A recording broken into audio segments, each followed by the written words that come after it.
Imagine waking up after 5,000 years, only to discover your kingdom is gone, and the world is ruled by humans you consider ants. He was worshipped as a god. He was the first mutant, and now, he wants to burn the world to the ground and build a new one in his image. The X-Men are back, and this time, they're fighting a god. This is X-Men Apocalypse. Before we dive in, don't forget to follow so you never miss an epic movie recap.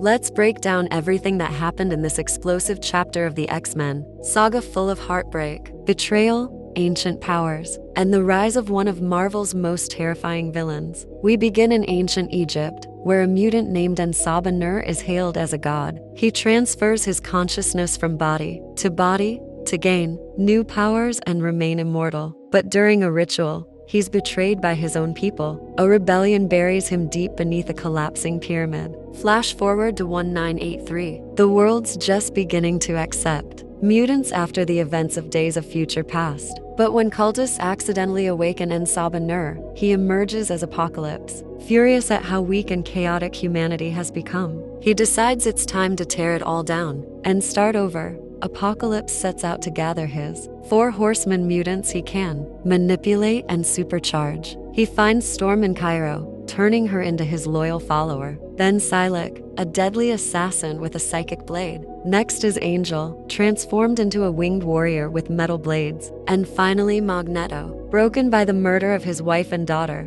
Magneto, now full of rage, accepts Apocalypse's offer. With his horsemen, Apocalypse begins reshaping the earth, literally bending metal, sand, and stone to his will. Back at Xavier's school, we meet younger versions of the X-Men. Scott Summers' Cyclops, struggling to control his optic blasts. Jean Grey, powerful, but haunted by a mysterious force inside her. Nightcrawler, a shy teleporter with a good heart. Mystique, now a symbol of mutant hope, brings in, recruits, and reunites with Beast. Meanwhile, Quicksilver, the guy with the killer slow-mo scenes, learns that Magneto is his father and decides it's time to help. But when Apocalypse kidnaps Charles Xavier, everything changes. Apocalypse wants to transfer his consciousness into Xavier's body so he can control every mind on Earth. The stakes couldn't be higher.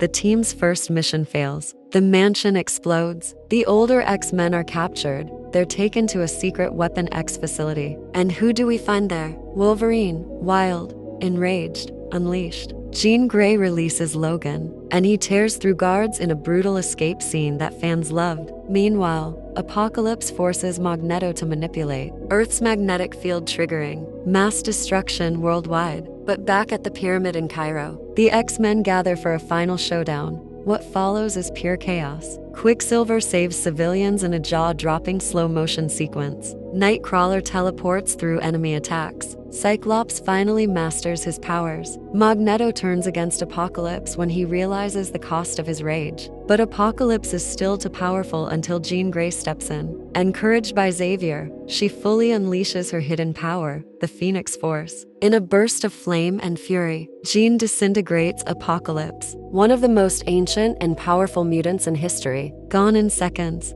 the world is saved. Xavier rebuilds the school. Magneto helps. Mystique begins training the new generation. In the danger room, we see the new X-Men team, Cyclops and Quicksilver, ready to face the future. But a warning remains. Jean's Phoenix powers have been unleashed, and they might not be so easy to control. What did you think of X-Men Apocalypse? Did Jean Grey's Phoenix moment give you chills? Let us know in the comments. And if you loved this recap, hit that like button, subscribe, and ring the bell so you don't miss our next dive into the X-Men universe. Until next time, stay mutant.